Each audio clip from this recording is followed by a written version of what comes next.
চীনের সঙ্গে বাংলাদেশের সম্পর্ক অবিচ্ছেদ্য সম্পর্ক, এটাকে সহজে কেউ টেনে নিয়ে ছেড়ে ফেলতে পারবে না। আমরা একটু নিরাপদ বোধ করি যখন চায়নার সঙ্গে আমাদের সম্পর্ক দৃঢ় হয়। ম্যাডাম চীনের প্রধানমন্ত্রীকে তার ডেলিগেশন মেম্বারদের পরিচয় করিয়ে দিচ্ছিলেন, সেই সময় পাশাপাশি দাঁড়িয়েছিলাম, আমরা ছিলাম, আমার পাশেই আমাদের আজকে প্রধানমন্ত্রী তারেক রহমান সাহেব ছিলেন। ম্যাডাম যখন পাশে এসে প্রধানমন্ত্রীকে পরিচয় করে দিলেন যে হি ইজ মাই সান তারেক রহমান, চীনের প্রধানমন্ত্রী তার হাতটা শক্ত করে ধরলেন, ধরে বললেন carry the flag of your father and mother. এটা আমি ভুলতে পারি না, এটা আমি সবখানে বলি। কারণ আজকে দেখুন, সেই শহীদ প্রেসিডেন্ট জিয়া রহমানের স্বাধীনতার সার্বভৌমত্বের যে পতাকা, নিজের দেশকে তুলে ধরার যে পতাকা, উন্নয়নের যে পতাকা, সেই একই পতাকা কিন্তু দেশনেত্রী বেগম খালেদা জিয়া বহন করেছেন।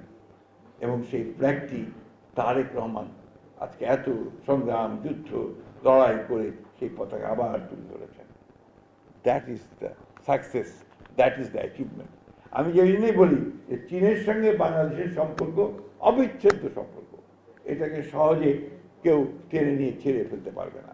আমাদের রাজনীতি আর চীনের রাজনীতির মধ্যে খুব বেশি পার্থক্য আছে বলে আমার কাছে মনে হয় না। আজকে দেখুন আপনার গোটা পৃথিবীতে চীনের যে রাজনীতি, সেই রাজনীতির দিকে কিন্তু আমাদের মতো দেশগুলো, যারা আমরা একটু কম শক্তিশালী, দুর্বল, আমরা কিন্তু একটা বাধ্য হয়েই আমরা কিন্তু তাদের দিকে যাচ্ছি। ফর ব্যবসা বাণিজ্য, আমাদের সিকিউরিটি, সব প্রশ্নে আমরা যাচ্ছি চীনের দিকে। চীন এখন সেই জায়গায় নেতৃত্ব। আমি এই কথা বারবার বলেছি, আমাদের বিভিন্ন বক্তৃতায় বলেছি যে China should take the lead. চায়নাকে লিড দিতে হবে, নেতৃত্ব দিতে হবে, যে নেতৃত্ব প্রয়োজন এই বিশ্বে। আর অন্যায়ের বিরুদ্ধে, আধিপত্যবাদের বিরুদ্ধে, সম্প্রসারণবাদের বিরুদ্ধে চায়নাকে নেতৃত্ব দিতে হবে।